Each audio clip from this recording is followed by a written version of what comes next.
All right, what's up, everybody? What's up, YouTube? What's up, everybody on Spotify or Apple Podcasts, wherever you are? How's it going? I'm here with a new friend, new friend from the internet. So excited. Naomi, how you doing? Hey, I'm doing fantastic. Thanks so much for having me. I'm really glad I could squeeze this in on top of like all my finals week stuff going on. So really happy to be here. Is that what's going on? Is finals weeks right now? Oh yeah. What are you in school studying? So I'm a PhD student studying computer science, which is a bit different than kind of the content I typically produce online. So I'm a well-rounded individual. Amazing. I didn't know that. That's really cool. What are you hoping to go into with computer science? I'd like to be a professor. Being like able to actually teach and educate has always been one of my passions, and I study like open source software security. So See, that seems to make sense. You seem to approach content creation and what you do online from an educational standpoint, right? oh yeah, for sure. No, definitely like becoming like academically literate and able to parse through research papers has definitely helped kind of like with the approach that I take to education and advocacy as well. Amazing. Yeah, and I hear that when I watch your videos and see that like you're trying to do it in a way. I had my friend Forrest Valkai on a little while ago, and he kind of Yeah, does he's that same, awesome. yeah, does that thing too, where it's like it's very like educational and academic. I feel like I try to be in that same space of like just like social education, but at this I come from a more like emotional space. Like I'm more theatrical, and it's just how I am. It's just that as like an actor and storyteller, it's like the way that I approach it is less of a just like here's the building blocks of what we're trying to teach you here. And sometimes I can be less uh tactful, maybe is the word. I can be a Well, little harsher. absolutely. I think it's really kind of like an all of the above phenomenon where like all these different angles that we approach education and advocacy just makes the whole group stronger because different types of content are going to appeal to vastly different audiences and having that further reach I think is something that's awesome. Hmm. Absolutely, absolutely, and it's good. I think it's good to have different approaches to um, an argument or a position, which is sort of the idea of this conversation too. The episode is called Debating Your Identity. And I was thinking about this because it's something that I've heard recently that I was sort of surprised the first time I heard it. I heard Glenn Beck say it first. Glenn Beck had this video that was getting passed around on the internet where he was like, in a reasonable society, we would have a debate over this. We would actually like hear the arguments and we would debate about this for a while. He's like, that's what we would do in a reasonable society. But in this society, we're just told that you have to fall in line or else. And I'm like, and he's talking about gender ideology. And I was like, Mhm. what the fuck world are you living in? What are you like? Where are you that this debate is not happening? I was like, what the fuck are you talking about? Like, the debate is happening everywhere and it's been happening for a very long time. Like, we've been having the debate. And then the next person I heard say it was I listened to Megan Phelps Roper's um, uh, podcast, the Witch Trials of J.K. Rowling. I watched Natalie Wynn's video on it, and then I thought I'm gonna go listen to that against my better judgment. Maybe I'll hear some things in some more nuance or something. I just spent a lot of time in my car yelling at the podcast and like getting mad. Um, I will say it felt to me listening to it in its entirety like Megan Phelps Roper in her way was trying her best to be impartial. And I think that she believes that she was delivering a product that wasn't taking a position. And I do think that Natalie is uncovering some maybe unconscious or bias that's in there where it's like you're still and it's like it's just true. It's like the most famous person is still the star of the show, and so Joanne still gets the bulk of the speaking Yeah, time in I the spotlight, I think it's another thing where, the type of like bigotry that Megan had grown up in was like this very explicit, hateful, in your face style of bigotry, where it becomes a lot less, a lot more difficult for people that, that's kind of the bigotry that they associate with or that they are aware of to see more subtle forms of bigotry or to see more subtle forms of just like even implicit bias or discrimination. It can really like that can really go under the radar when you're expecting, the image of a bigot to be somebody who's like screaming hate speech right out of their mouth. Yeah, absolutely. It's sort of that idea of, and she even, Megan even talks about this in the podcast. Because she's watched a lot of Natalie's videos, and she talks to Natalie about this, and she talks to Joanne about it, about this concept of direct bigotry versus indirect bigotry. And she says, she's like, yeah, direct bigotry would be like my family. My family would be this sort of this vision of bigotry that's very in your face. It's people with signs outside of people's funerals saying you're burning in hell, just very out loud about hate. And then indirect bigotry is people with concerns, people with, I've got some valid concerns that I'd like to discuss with you about this idea of living this way in society and what that could do to children, maybe, or what that, this kind of thing where it's like you're masking, you're not willing to be full chested about the disgust or the distaste that you have for these people. And so you mask it in this concern, this like, I've got some concerns about some vulnerable people who might be affected by this ideology or something like that. And she definitely, definitely does talk about that. So she's aware in some sense. But anyway, I mean, the thing that caught my ear again in this podcast is Joanne says that one of the most authoritarian things about trans activism right now is this idea of no debate. She feels like what she keeps hearing is that no one is willing to have the debate with her, that there's no debate over this, that there will be no debate over whether or not trans identities are valid, or over whether or not trans women are women and trans men are men, non-binary people exist and are valid. There's no debate. And I'm like, again, I'm going like, well then, first of all, like, I just think that that's bullshit. I just am like, you're not engaged, then you're not paying attention if that's really your honest position. But I think it's also just bad faith. I think it's disingenuous to say we're not allowed to hear the arguments from both sides when it's just like, hey, just step onto the internet any old day, any time of the day. The conversation is being had. And like you said, it's being had in many different ways. There are people approaching it from a very academic sense. There are people approaching it from trying to tackle it with comedy. There are people trying to tackle it with storytelling. It's being had. The conversation's being had. And what I found you on the internet from your debate with Kelly.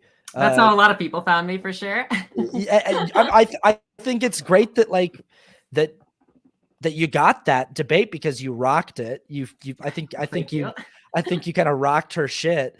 But Kelly is such just a fascinating person, one of those people but like, you're definitely a person in the trans community, in a marginalized community, in a disenfranchised community, who's engaging in the debate the same way that like Natalie Wynn's not shying away from the debate. Like there are people. So I guess just, what are your thoughts on people saying A, that the debate's not happening, and then B, why are you willing to engage? Yeah, in those are some debate? great questions. I think that first off, when we see people making this claim of like there is no debate, or people don't want to debate, it's just one of these like unfalsifiable narratives that you can really make about anything, where there are people who are going to dogmatically hold to literally any position, be it their trans advocacy, be it transphobia, be it racism, be it any position. There are going to be people that hold these kind of dogmatic beliefs.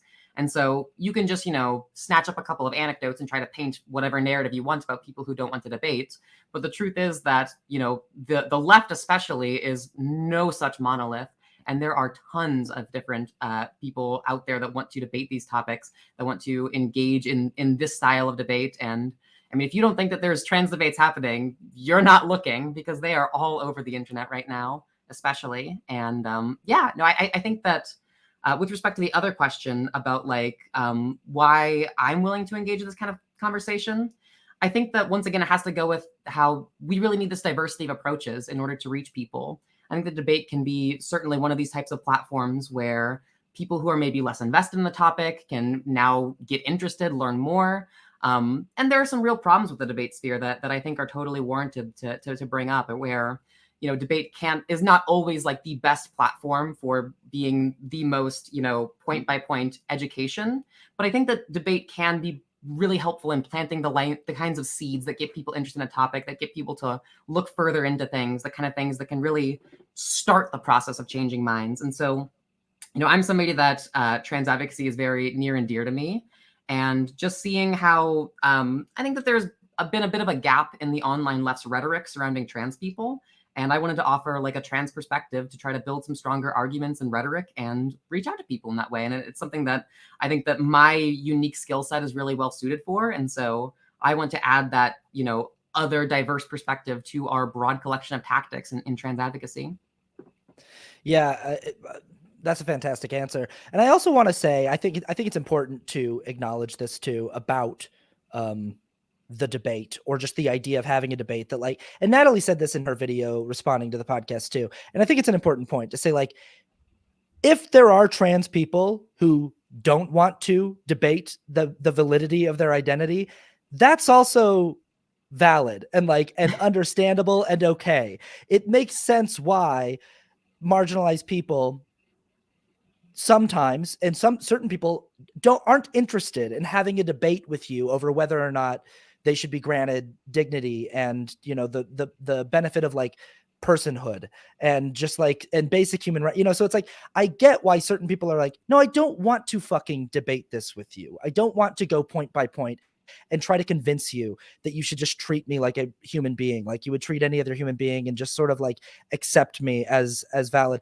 I'm not in, so I think that bears stating in this conversation, that like, that's a valid perspective and an understandable perspective, but I agree completely there.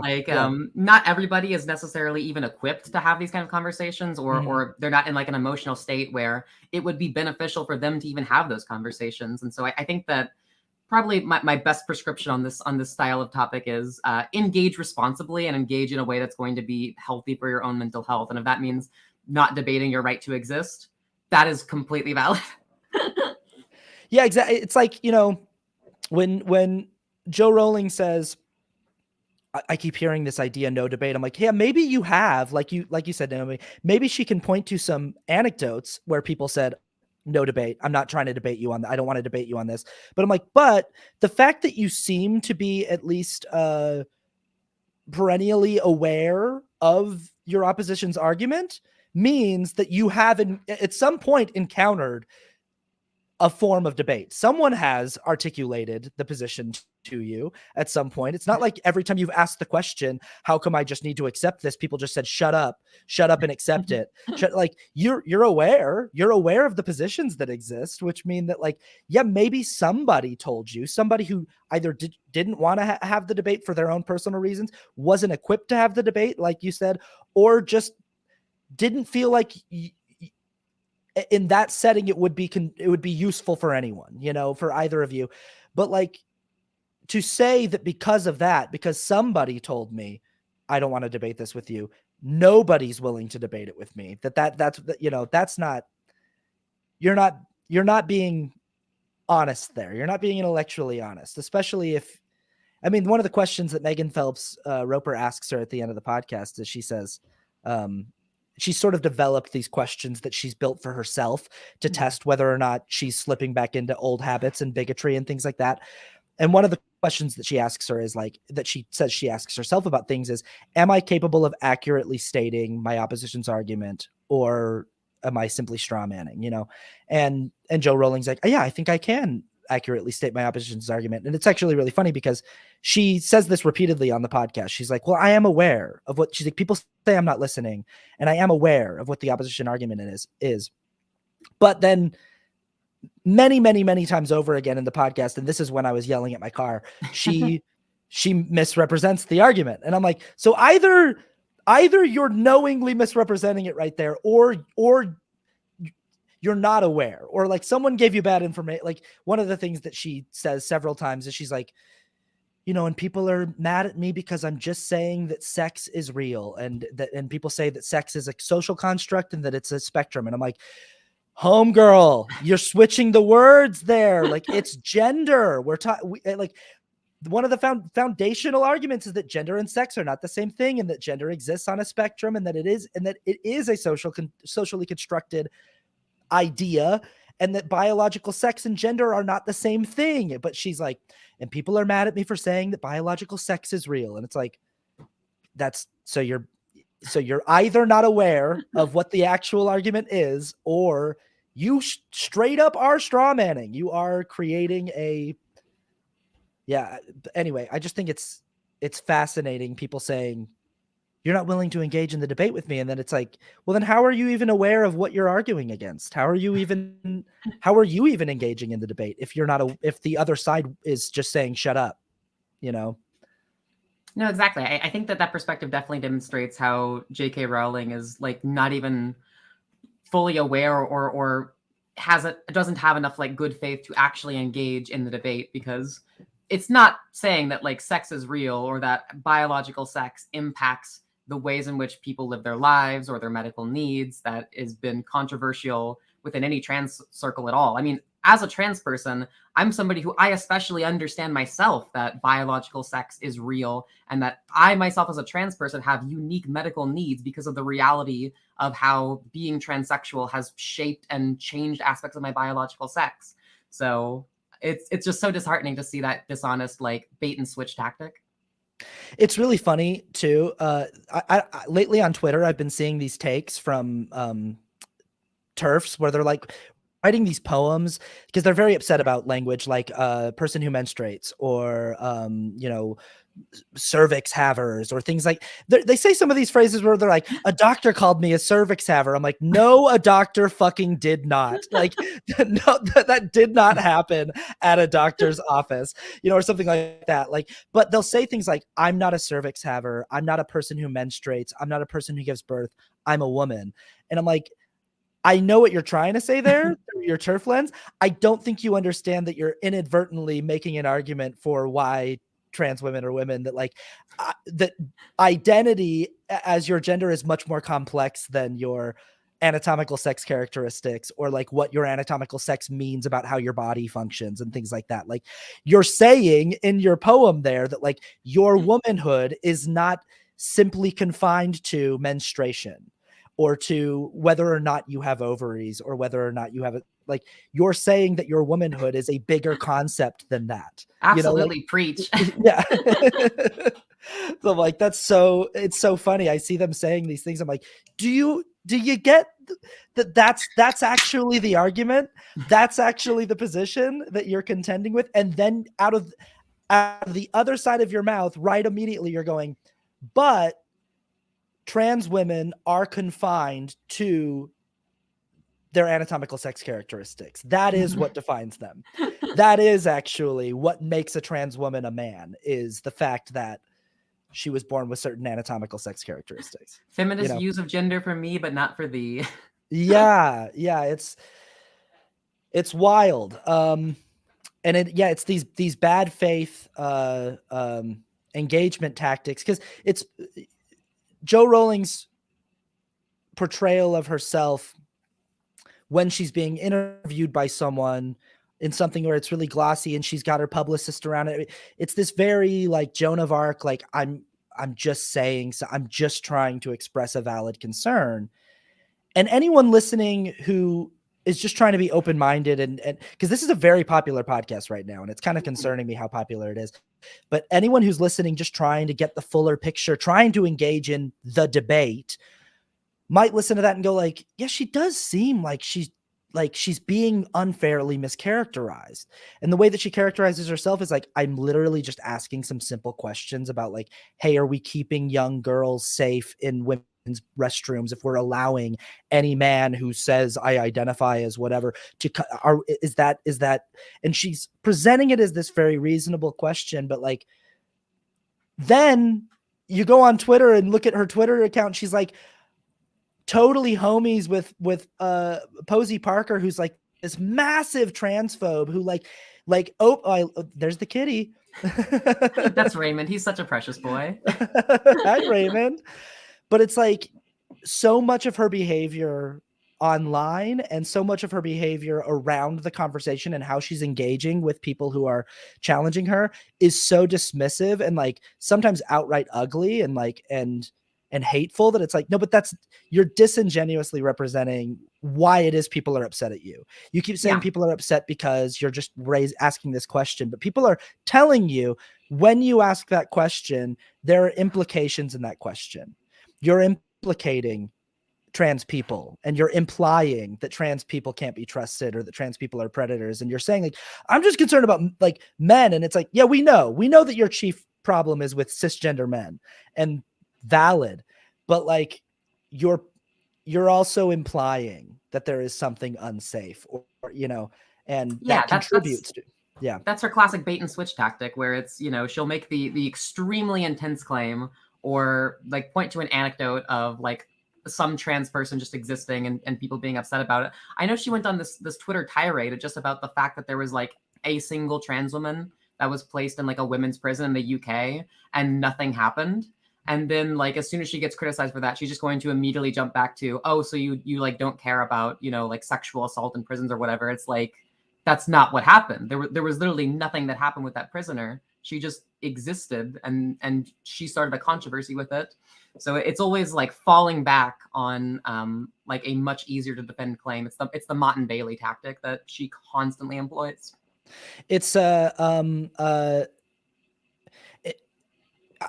kept thinking while listening to her that if you literally just swap what she's talking about with like a marginalized community that has characteristics that are undebatably baked into their identity as a person. So it's like people think that they can, it's hard to debate something like the validity of psychologically identifying as something other than what doctors assigned you at birth. You know, people are like, because they can't step into the mindset of like what it feels like to look in the mirror or have people call you a certain pronoun and be like, that doesn't feel right.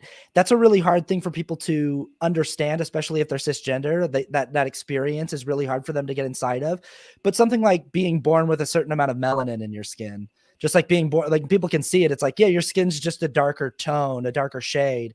We can all really understand that. It's like, there's nothing that person can do to fix that for you. You're upset about them because their skin is a certain shade and they can't, and you can see that. Whereas people can, in their own minds, try to determine that, like, when you tell them, I promise you, I've never felt comfortable with these pronouns or with this name or in this body, they're just like, well, I can tell myself that you're lying or that you're mistaken or that you're, but I just kept thinking, if you just swap trans people with Black people with like, it's something that's immutable like that you can't debate the existence or the validity of that identity. At least not today. Right. Yeah. At least not today. But if you just swap it and it's like, so even when she can pull out an anecdote of like, here's this trans woman that went to an all women female prison and she did assault somebody. And she brings up an argument like this in the podcast. And she's like, it gives me no pleasure to say this, that she assaulted some women. And I think she uses he pronouns, but she's like in the prison. And I'm like, yeah, but this is like a person saying like, it gives me no pleasure to report this to you. But after we integrated these schools, there was an incident where a Black student assaulted a white student. And I hate to report that to you, but it did happen. So we need to keep these white students safe from, you know, and I'm like, even if you can find me an anecdote of that happening, that is not a reason to systematically marginalize this already systematically marginalized group of people, like, you know, and to dehumanize and demonize and villainize. And yeah.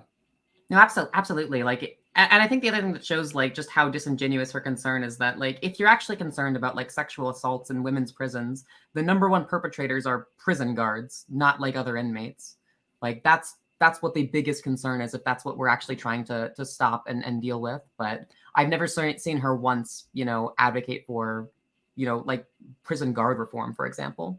Yeah, absolutely. And again, cisgender men is like who I just am like, your beef is with cisgender men. And if you could just understand that, if you could just understand that, like, your beef is with your dad, your beef is with your first husband, your beef is like, and valid like that. And it's a valid beef. Like, you've got valid beef with cisgender men, but like, your beef is not with trans people. Um, as I said earlier, I found you through this fantastic debate you did with Kelly Cadigan. And I like I said earlier, Kelly's a person who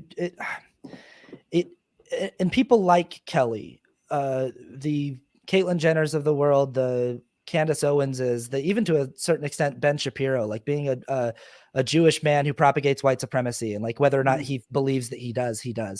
And like,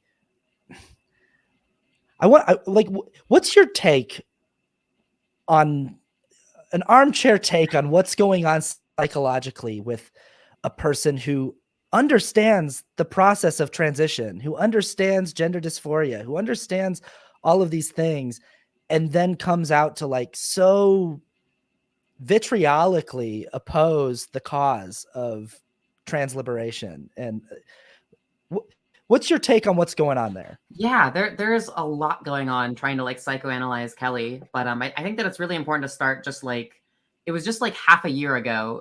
She used to be making videos about how like transitioning as a minor saved her life, and how like, you know, there can absolutely be circumstances where puberty blockers, cross-sex hormones can be life-saving treatment for trans adolescents, including herself. And just seeing the rapid shift in her rhetoric and in her advocacy, I think that there's two main things that were going on. And the first is that it was very clear that like she started consuming a very intensive like alt-right pipeline, where she's mentioned how like her For You feed is like full of detransitioners, and just seeing that all the time is going to reinforce these narratives that are very harmful and don't paint the full picture. You know, like when you focus on the 1% case of detransitioners, you don't see the 99% of trans people who are happy and satisfied with what medical transition or social transition has done for them. And in addition, it seems that her own infertility has been like a cause of a lot of grief and distress for her, where she's somebody that she didn't like bank her sperm before getting bottom surgery. And she seems to have a lot of regrets about that.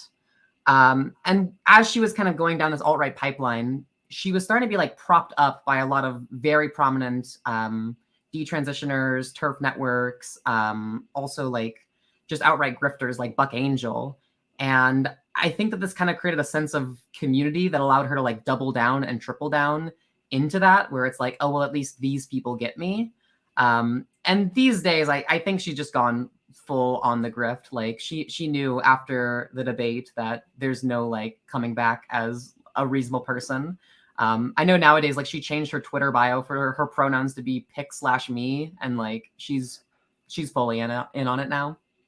That's always a funny thing that happens when people like start like kind of like 4chan humor style leaning into the like the edgelord like nature of the like just being like, fine, if that's what you want to call me, then I'll lean into all the way. Like, you're gonna call me a pick me, then like I'm gonna change. Yeah, you know. But it's that like it's that leftist meme of like the right has 3 jokes, you know, and one of the most popular jokes right now is like putting something in their pronouns in their bio as something like fuck/you, or like, you know, like just, and that's the joke. That's the joke, is that, you know, and Roseanne Barr saying my pronouns are get a job, like, you know, just that.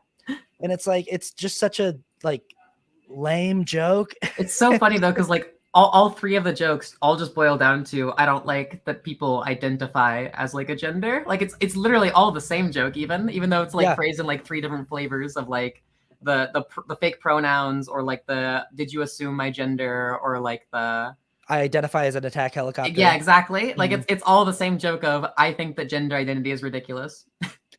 Yeah, right.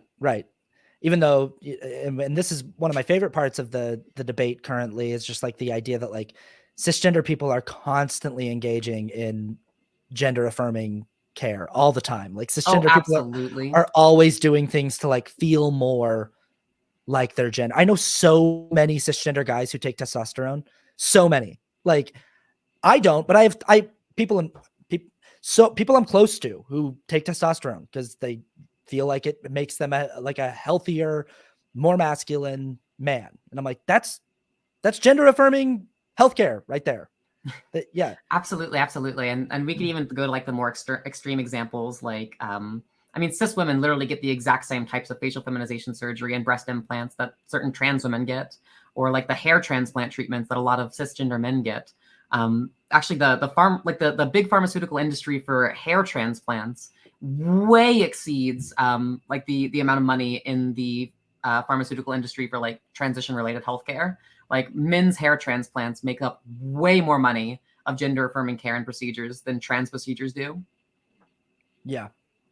Yeah, absolutely. Totally. And I don't think people should be denied the ability to get cisgender people should be denied the ability to get those procedures if it's going to make them more happy, feel more comfortable, feel more confident, feel, just more at peace with their appearance, with their body, whatever. I think that's all great. It's just such it's such a frustrating conversation to keep having with so many people. And again, like that's the other thing about people saying like, you guys won't engage in a debate. You won't have a debate. Like there's no Glenn Beck, how come we can't have a debate? I'm like, no, we're having a debate. We've been having it. You're just losing. Like you don't have a good position. You don't have good arguments. You have no good arguments. Your argument is just like, I don't believe that. I don't believe that trans people can exist. I don't believe that that's a thing. And then they'll say things like there are two genders. And it's like, so whether or not you believe that there's like a psychological condition of gender dysphoria that people can experience or something, like whether or not, because you've never experienced it, so you think that you've never had a panic attack, so you think that panic attacks are fake, like whatever the fuck, like whether or not you believe me when I tell you about my particular psychological thing that goes on in my head, whether or not you believe me, just scientifically, you're wrong about two things, XX and XY. Like you're just wrong. You're wrong. You're wrong about that. There are not two ways that human bodies present anatomically or biologically. Like, I mean, there are two, but there's a lot more than two. Like there's. Oh yeah. Like, oh my gosh, these types that always think they're like, oh, it's just so simple. Woman is adult human female or whatever. As soon as you ask them to define what female means, oftentimes they won't even be able to provide a definition at all. And when they do, they absolutely exclude so many cisgender women, or sometimes even accidentally stumble into a definition that includes certain transgender women. It's just so like conservatives don't know what a woman is, like, or an adult. Yeah. Ask them what's an adult. Oh no, I know what 18 years old. Oh yeah, why? Because we wrote a law that said 18 years old. It's 16 in some countries. Some countries it's 16. Some cultures it's 13. Some cultures it's just whenever you first menstruate or whenever you first start going through puberty. So like, what is an adult? Like when you try to make it so simple. Adult, human, female, there's two things. The other really funny one is that you can even make some pretty credible challenges to like the human claim, where we constantly gender like non-human characters in media, or we constantly gender like AIs, for example. Like we treat Cortana as a girl, for example. We treat Siri as a girl. Sexy robot 2B from Nier Automata, everybody calls her a girl. Like right. Yeah, totally. Yeah. C3PO and R2D2 are boys. Why? Why sure are they boys? Their chromosomes, right? Yeah, it's their chromosomes. Exactly. So this debate that you had with Kelly Cadigan, some people could say, and I get these comments in my videos all the time. I do these videos where I do, like it's scripted debate. It's me, and I'm trying to accurately represent the opposition argument as well as I can. I try to script that part of the video as accurately as I possibly can, but it's me playing both parts, and it's scripted. It's not, somebody in the comments just said R2D2 is too smart and helpful to be a man. Burn. But people in my comments of those videos, some people in the comments will say that I'm straw manning and stuff like that, or just that I'm winning a debate with myself. But a lot of people who are fans will say stuff like, I love these videos, but like, that it doesn't do anything. Like you're not actually accomplishing anything. The people who need to hear it won't hear it. You're not moving the needle in any way. And some people could say that like I found your videos of your debate with Kelly to be very beneficial because I think that like you're so clearly in command of the conversation and like Oh so yeah. so clearly like not losing the argument. And but people can look at that and say, you didn't change her mind. You didn't win because she didn't concede anything, and she hasn't walked back any of her rhetoric, and she hasn't slowed down. So you didn't accomplish the task. What would you say?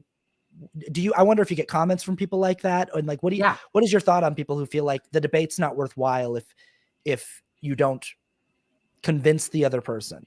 Yeah, no, as somebody that does debates, like I get this criticism all the time, and there's a couple points to consider. One is like first off, just challenging the credibility of the opponent. I know that as a result of the debate I did with Kelly on TikTok, she lost tens of thousands of followers on TikTok immediately following the debate. And people were just like dogpiling her in her own TikTok comment section because of that. Like she absolutely demolished her credibility because of that. And the other thing is that when you're debating somebody who is bad faith, you're not going to be changing their mind. However, they have an entire audience of people, and that entire audience definitely contains some people who approach the conversation in good faith and are potentially reachable. And so, in that conversation, once it became pretty abundantly clear that Kelly was not intending to engage in good faith, my rhetorical goals shifted to changing the minds of her audience and trying to plant those seeds that are going to get them curious, that are going to get them to think about these topics on a deeper level, that are going to get them to look at the kind of research that I compile into this master doc that I publish. And that can be a very effective tactic. And I've had so many people that have reached out to me that have said things specifically about how my content has either helped them challenge some of their past beliefs, has helped them educate themselves, learn more, or has helped them even get into these kind of arguments with their friends, their family, their relatives. And so, it does have a much wider impact than just the person you're debating themselves. And that's honestly an even bigger impact because Kelly's audience is, it was like 800,000 on TikTok. That's way more than one Kelly herself. Yeah, and that's exactly that's why I do it as well. Is just it's not necessarily for if I'm making a video responding to Glenn Beck, I'm not trying to reach Glenn Beck, but I'm trying to reach anyone who maybe thinks that Glenn Beck is a guy with a lot of smart things to say. And even on Twitter, sometimes it's like I'm hoping when I quote tweet Tim Pool or Matt Walsh or Ben Shapiro, it's like I'm just hoping that like somebody can see how like flimsy the position that they're putting out is. Like how just that it's like, do you see how bad this is? How easily in like 2 sentences I can take this apart? Do you see how easy that is to do? And then maybe you'll get curious about that. And I do tell people in my comments all the time. In fact, I made a video about this recently where I was like, I get comments all the time from people saying, I love your videos, but you're wasting your breath. You're wasting your time. People don't listen. And I'm like, I wouldn't keep doing this if I didn't also get messages from people who say you really helped. Yeah. You really helped me with that. I was stuck on that. I didn't really know where I stood. And you presented some arguments in a way that I hadn't heard before.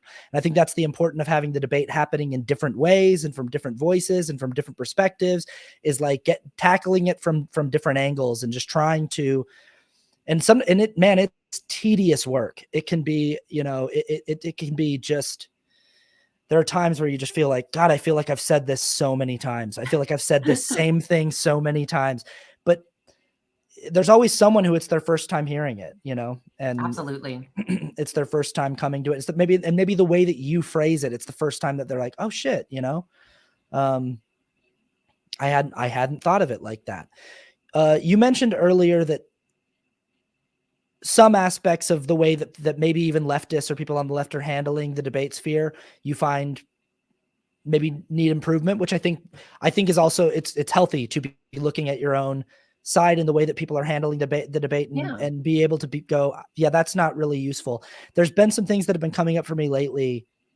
And I wonder if you have some examples too of things like people in my comments will pop in and say things like, also like, surgery is never done to kids who are 18 and under. And I'm like, don't say stuff like that, because when you say that, and I know what you mean is like, you mean it's incredibly rare. It's so rare that it's almost statistically like never.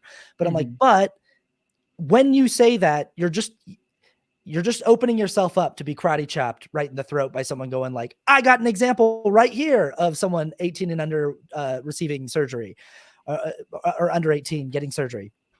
And it's like, it also does, like, we don't need that argument. We don't need to say like it never happens. It's a much stronger argument to say like it's rare, but when it does happen, it's usually because the family and the healthcare team have decided that like it's going to be a potentially life-saving intervention. It's going to like massively improve that person's quality of life. I honestly hope that we can get to a point where we can just say like, does it need to be that like suicide is imminent for us to just be able to like help this person transition younger so that they can just live the way that they want to live from an earlier point and just have like a, you know, like, I don't know, but I there are when I hear people, detractors on the other side, contending with what they think is a steelman version of the opposition argument, and sometimes they're saying things like J.K. Rowling in this podcast said that she heard an argument that she goes, people will say that like, oh, this thing that you're afraid of men assaulting women and women only spaces, it's a fantasy. It doesn't happen. And then she can go and pull examples of it happening. I'm like, I do know that people have made that argument. I've seen people make that argument. Like, this doesn't happen. And I'm like, it's not that it doesn't happen. It's just that it's not happening in the way that she's talking about it happening and in statistically high enough numbers for it to be like this crazy epidemic that she's afraid of. And it's also not a good enough reason to continue marginalizing people. Like, there are better ways to approach that issue than saying this isn't a thing that happens, because you just open yourself up to that counterattack. Do you know what I mean? Yeah, exactly. No, it also like when people are so worried about like assaults in bathrooms, for example, that's already illegal. So it's like, what do you want to be done like on top of that? Like, if this is already a crime, and the examples that they cite of this happening are extremely rare cases that people are already being arrested and charged for, like, that sounds like we dealt with the extremely rare criminal. That sounds like the justice system is working as intended. Like what are they going to do to stop that from happening? Because like a law that says no men allowed clearly wasn't enough to stop that man from going there in the first place. Absolutely. And Natalie made a similar point when she was asked a similar question on that podcast, but she said, she was like, so there's apparently like a card that you can get in the UK that like is like a certificate of like the validity of your trans identity, I guess, that they have. But Natalie was like, but you don't have to present that card to someone going into the restroom. Exactly. And that was Joanne's thing. Is Joanne was like, well, if anyone can just go get this card, they can just go get this thing from the government, then they can go in any space that they want. It's like, yeah, but do you know how bathrooms work? Like, you don't present like a gender card to someone to get into the bathroom. Like J.K. Rowling, when's the last time you had to present your ID to go to a women's bathroom? Like, yeah, that's not, what are you talking about? Like, that's not how that works. And the bottom line is like, the overwhelming majority of trans people, when they go to the restroom, are going in there to go pee or poo. That's what they're doing. Because that's what people do in the bathroom, and like that's what's happening in there. But I guess so. Are there any tactics or arguments that you're seeing from the left that you wish people would retire or stop using, or things that you're like, I wish we wouldn't use that tactic because it hurts is there anything like that you see that you feel like? Yeah, it's a really good question. I definitely agree with you that like the whole point of like this doesn't happen is just not a very strong argument, because you're just asking for people to show you an anecdote and prove you wrong, when what you want to show is that like this thing is either extremely rare, or like you can often challenge these like actually at the empirical level and demonstrate, well, actually, you know, for example, the surgeries that are performed on trans minors are exceptionally rare and they're shown to be beneficial. And I think that there's a lot of like amazing analogies that we can draw to those cases that people just aren't really aware of. Like, for example, one of the most common gender affirming procedures that is performed across the board, it doesn't happen for trans people. It happens for intersex men receiving literally the same types of top surgery that trans men receive. And intersex men with gynecomastia that grow boobies can get them removed about the age 14, 15, 16, and literally nobody bats an eye at this. And I think that that's like a really good argument where if people are like, okay, so it's okay for an intersex man who has boobies, who doesn't want his boobies, to get them removed. How is a trans man different? Like, Right. Exactly. Well, I I think this goes into like how many people seem to be unaware of the existence of intersex also people. true. Yeah, of just like that they're like, what do you mean intersex? And it's like just again, you think that anatomically, biologically, there are two breakdowns of how bodies come out of the womb. And again, this is a thing where I'm like, you're just not thinking hard enough about this if you're being serious about this position. If you're being serious that you think that there are only two, you're not thinking hard enough about it, because people are born with like 3 fingers sometimes. Like people are born with different conditions. There are different ways that human beings get baked up and cooked in the oven of utero. Like we come out in lots of different ways. We don't just come out 2 different ways. And so, yeah, I think that whole thing is just a lot of people not being aware of intersex people existing For at sure. all. I also wonder if some of the people who are parroting in comment sections and stuff, it's saying like, this doesn't happen. I wonder if there's a feedback loop of like listening to transphobes and detractors say stuff like, oh, well, people say this doesn't happen. I wonder if somehow that idea gets put into the ether that like this doesn't happen, or that there's never, you couldn't find me a case of a trans woman assaulting somebody. It's never happened. Like, I wonder if somehow just that the idea of that argument being put out there creates a feedback loop where then people do in earnest make the argument later, and it's all just like no one who's actually taking the debate seriously is making those arguments, but people who are just sort of like getting little bits and pieces of the conversation. And maybe this speaks to what you said, where just some people aren't equipped to have the debate. Yeah, it's very frustrating. I think that when people start saying things like that, it's one of those scenarios where like you just can't tell if it's a psyop or not. Like we know that 4chan, like trolls on 4chan intentionally create like Twitter accounts that they'll put on like the anime trans profile pic and just say the most unhinged stuff to try to like make trans people look crazy. But there are people out there that are wanting to have, actual conversations and actually engage with the topics at hand. And it's just so frustrating to see like people, push forth these kind of like bad faith arguments, or just extremely like misguided arguments that aren't really going to lead anywhere productive. Speaking of people being maybe not aware that intersex people exist, you're non-binary, and Yes. and this is another thing that I think some people are like, okay, fine, I can wrap my brain around man to woman, woman to man. Like you just go across it fits inside of the binary more or less, as I understand it. That you can go. There are people, and I don't know if it's just grammatically that people can't get down with it, that they just have a hard time with they, them pronouns or things like that. You use she, they, but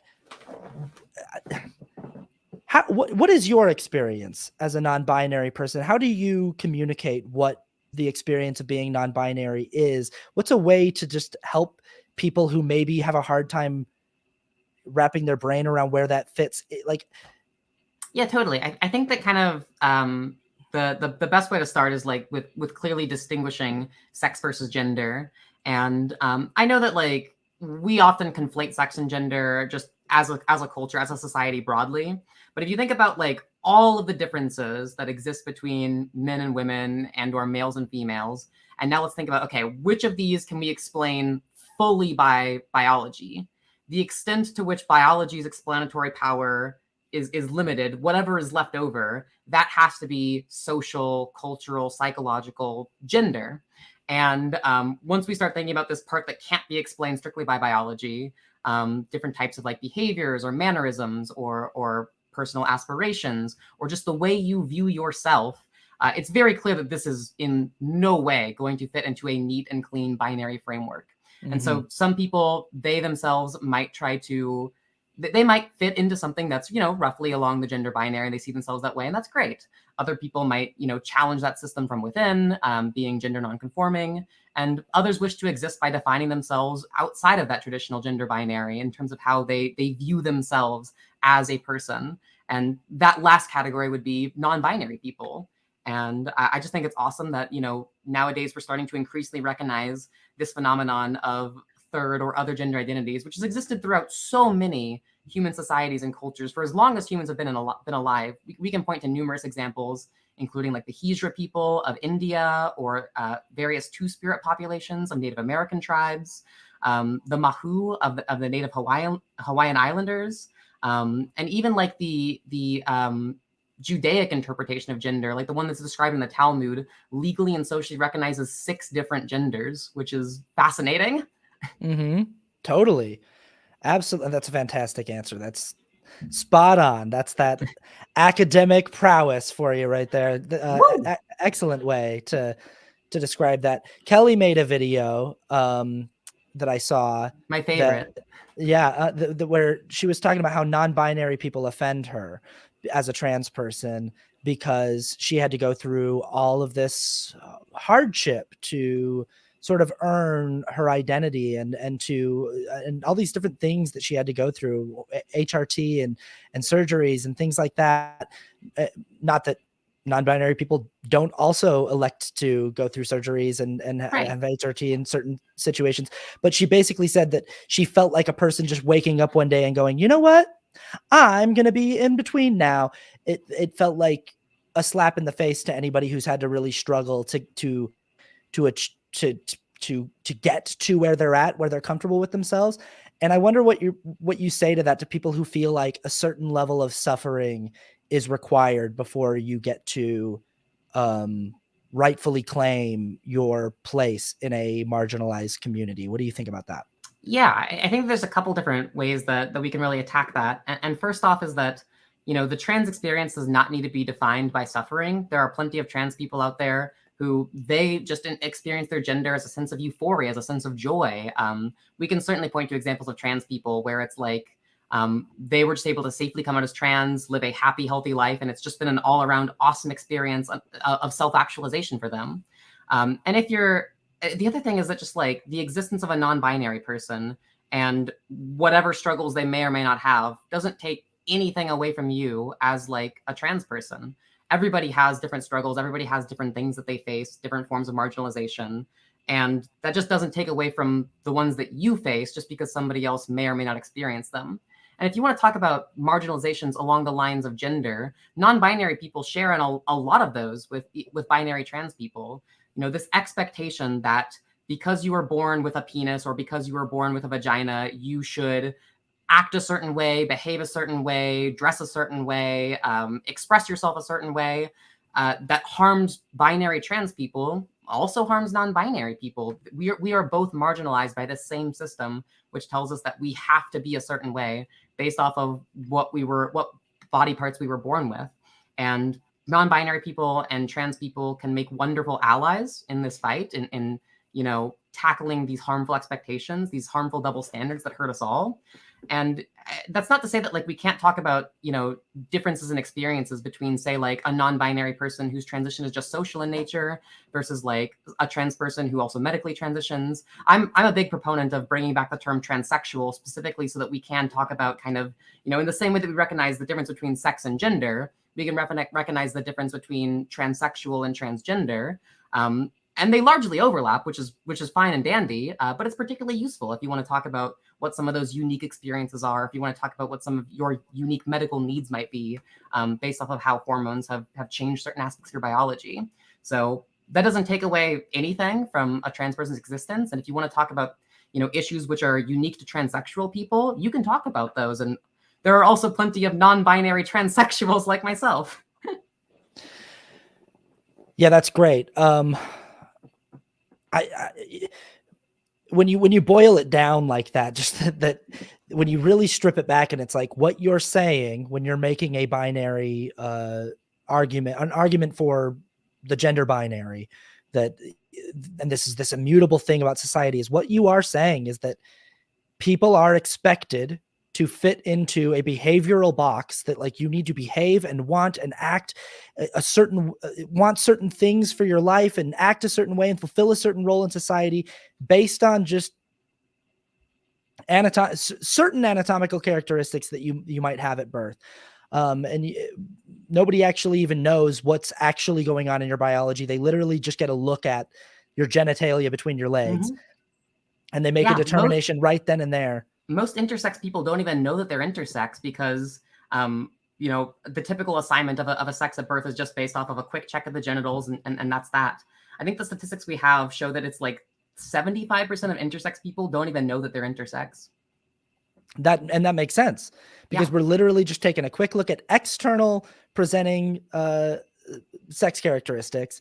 And it's like, and there are people who are born with external facing sex characteristics, but like internally, it's like, oh, you've got like ovaries in there. Like you got like a penis and like you got, you know, like that happens. And so surprise, surprise. Yeah. But they wouldn't be able to see that by taking a quick look, you know, so that makes sense. But it really is, when you boil it down to that, it's like, it sounds so silly to just say, you now have to live your life in this certain way, and we won't accept anything else other than falling in. And it's interesting that people, that the detractors say that like what leftists are asking for and what trans activists are asking for is for everyone to just fall in line. You better just get in line. And it's like, no, that's literally what you're asking for. You're just saying like, fall in, like do the thing that we say you're supposed to do based on what we assigned you at birth. And that's so wild. But so it's interesting because the argument that Kelly's making there, saying like, I had to earn this identity, is the same argument that so many trans exclusionary radical feminists make, where they say like, you didn't go through the same feminine experience that I went through. You did not, you don't know what it's like to have your first period at school and like run to the bathroom and like stuff toilet paper down your underwear. Like you didn't experience that. You don't know what you didn't experience the male gaze the same way that I experienced it growing up. And so people are sort of like gatekeeping this identity based off of how much they had to suffer to earn it, if that makes sense. Like, or like which experience points they got. And again, it's sort of like turning the identity into this monolith, and it's counterproductive to what they actually feel about their identity, which is, my identity is multifaceted and complex. And you hear this with a lot of people when you actually ask them about like, what does it mean to you to be a woman? Or they'll give you this very multifaceted, beautiful, complex, layered definition. But then they'll say like, but you can't be in on this unless you've met this criteria. And it's sort of this weird, rigid, arbitrary almost criteria, because no two people have actually had identical experiences. What you'll find is that the people that request such a strict adherence to some of those criteria is that the criteria they select are the criteria that they faced. And so, you know, somebody who had a very, very horrible experience, say like getting their first period at school, that's going to be like a really big thing, which is, you know, something that marks like womanhood to them. But there are plenty of women out there that didn't have that experience, and including lots of cisgender women. Right. There are cisgender women, intersex women who don't even get periods, by the way. And so, you know, are we going to gatekeep their womanhood just because they had a different experience than you? At that point, that becomes like a selfish definition of womanhood. Absolutely. You know, it really breaks down once you get into it and go like, anytime you try to box in who gets to identify as this cultural thing, this social thing, this socially decided thing, anytime you try to box it in, it gets real dicey real quick, because I can always find an exception I can always find a cisgender exception to whatever box you're trying to create. And there's a long history of this being used for very yikesy purposes, like when the first wave feminist movement tried to exclude Black women from the ranks of womanhood, or when the second wave feminist movement tried to exclude lesbian women from the ranks of womanhood. And you see a lot of these exact same critiques that they levy against, you know, trans women, of like not having the same experience of them, of having like a male privilege that was levied against like lesbians during the second wave, like relentlessly, or that they were invading women's spaces, that they were predatory towards women. This modern day transphobia is just lots of different forms of recycled bigotry that have existed for a long time. Yeah, Carly in the comments just said, It reminds me of adult parents saying child-free adult people can't complain about being tired or stressed because their experience must be the only valid one. False social expectations. And I think that's a great, like just when people are like, you don't know what it's like to be tired. And it's like, I can still be tired. I can still have my own things. Like I always just say that to people when people are, that's the simplest response I can think of when people are like, but that woman, that trans woman just calling herself a woman, she hasn't had the same experience as me. And I'm like, and you haven't had the same experience as her. So by your definition, by saying like she can only be a woman if she's had the same experience as me, she could say the exact same thing to you. If that's how it works, if that's how the rules work, she could just go, well, you haven't had the same experiences as me, so you're not a woman. And that would be ridiculous. That would be absurd. But that's what you're doing. And this is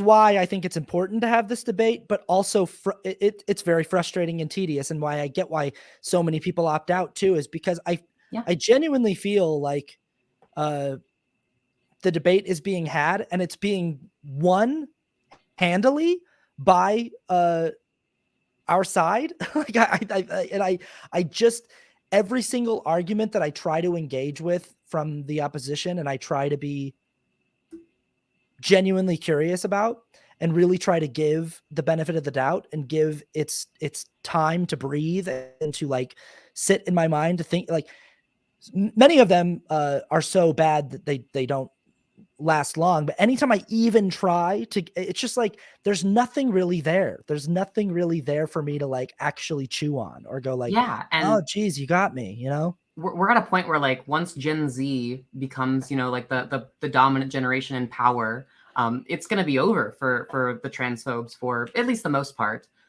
Gen Z is profoundly trans positive, far more so than any generation yet. And when we see like the backlash against trans people, it's mostly the old dinosaurs in Congress who are passing these anti-trans legislations simply because Gen Z is so trans positive and so trans accepting and so welcoming all their trans brothers and sisters and siblings. Well, and that's, I mean, this is the thing that happens in that podcast of Megan Roper's too, that I was yelling at the podcast when this was happening. Because at one point she interviews a trans woman who's a doctor, who is another one of these people with valid concerns. And it was this trans woman who was like, look, I've been helping people and minors and trans people for my whole career with transition and with, different aspects of transition in their identity. And her big concern was she couldn't account for it, the uptick in the increase in the cases that she's seeing, particularly with minors. And she was so concerned. Mm-hmm. And that was what Joel Rowling was concerned with too, and they kept saying like, it's a number, it's an increase that can't be accounted for. It's an increase that you can't make sense of. And I just was like, this is the easiest thing to understand of all. Like I can't believe that you're making this such a like, what could possibly explain this like 1,000% increase in people identifying in some sort of gender non-conforming way? And it's like, this is not a hard thing to solve. And I couldn't believe that like a trans woman who was a doctor was like, I can't account for this increase. And it's like, is it really that hard to wrap your brain around? Like, if society makes it safer and like more accepting for people to explore with their gender, you're going to naturally see an increase in people taking on that exploration. Like, is that really? Doctors in the 1940s and 60s just could not explain this rapid increase in left-handed people when we stopped demonizing their existence. Amazing. And that's the perfect example. The left-handedness argument is like, that's the argument right there. Is just like, we literally used to demonize people for being left-handed. And then when we were like, oh, that's silly, we shouldn't do that, lots of people were like, oh, great, thank you, I'm left-handed, I would love to just be left-handed if that's okay. Yeah. And they still live in a world where they're like, it's still kind of hard, like most things are still made for right-handed people, but like, thanks for not like demonizing me for it. I love that when people are like, it's so trendy to be trans, and I'm like, no, it's still like not easy for trans kids to come out in many places in America. Like, there's still lots of trans kids who like live in a state where like a majority of their classmates even might be really hard on them as they like go through. It's still not like super cool and easy. The same way that it's like, it's still not super easy to be left-handed in society. We still make most things for right-handed people because we just like to favor majorities. The same way that like we have entire whole ass cities that are just built like, hey, if you're disabled in this city, fuck you, sorry. Like, Yeah, it's no, just, like being queer is just so trendy that like 40% of the youth homeless population is youth. Like such an amazing trend. yeah. 40% is queer. Yeah, the youth homeless. Yeah. It's a lot less than That's 40% that are queer, but 40% of the youth homeless population are queer because of parents being disapproving and kicking them out of the home. right. Yeah, exactly. So it's just this really cool, fun thing to do. Yeah, so it's You so know? quirky. Yeah, but it's just like when they would say that, like, I can't account for this. I was yelling at my car, like, do you want to think about it for a second? Do you want to just like sit with it and just like think what could it be? Because on the other side, I'm like, well, what do you think it is? Like, what do you think is causing it? And is your answer a social contagion, a dangerous social contagion? Is your answer that people are being infected by, you're calling like queerness and queer identities like an infection? Because that sounds, you're going to sound pretty like genocidal and fascistic and like eugenicistic like pretty quickly. Like, I don't know if eugenicistic is a word, but I just invented it if it's not. But It's real now. yeah. But like, yeah, anyway, it's a frustrating and tedious debate to continue having, but I think it's important that those of us who still have stamina for it continue to engage. Natalie said at one point on that podcast, she was like, she was asked the same question, like, why do you engage with the debate? And she was like, well, I would like not to, but I feel like I have no choice. You know, it's like, you're not really leaving me much option. You're like saying you're going to like, I mean, there are people literally calling for the eradication of trans people. And it's like, so I don't really feel like I'm being left with much option, you know, most days. Yeah, completely. Other than to engage with it. Is there something, and it can be multiple things, but is there something that you wish with your advocacy, with your content about debates, with debating with people, and is there something that you are hoping to convey or hoping to help people to I mean, I think we've covered a lot of it in this conversation, but is there like something that people who don't know where they stand, who feel compelled by arguments about like trans women in sports or things, is there something that you would like, that you hope to like convey to people who are still sort of stuck on whether or not they can throw their full weight behind this movement? Yeah, that's I mean, at kind of just like a high level, I just wish that people would genuinely see the humanity of trans people as equal as the humanity of cisgender people. There are so many ways throughout the legal system, throughout the way in which we're treated socially, throughout the ways in which we're discriminated against, excluded, marginalized, bullied, that it's just clear that society at large does not see the humanity of trans people as the same as the humanity of cisgender people. And all of it is based in misunderstandings, ignorance, false assumptions, ideas that like trans people are delusional about their biology, or that they have unrealistic dogmatic expectations. When I'm somebody out here who I'm very open and honest about the full reality of all these situations, I think that it's very important for us to be honest about the truth about our biology, and the truth about like how transsexual biology is unique and has changed in certain aspects, and how we just want our humanity recognized, and all of these ignorant attempts to disparage us, they're not going to look good in the history books. They simply won't. I agree with you, and that's beautifully said. Thank you so much for taking the time to come and talk with me about this. I really, really appreciated it. It's great getting to just pick your brain a little bit, and just you speak so well on this topic, and I really appreciate the work that you're doing online and everything that you're doing to help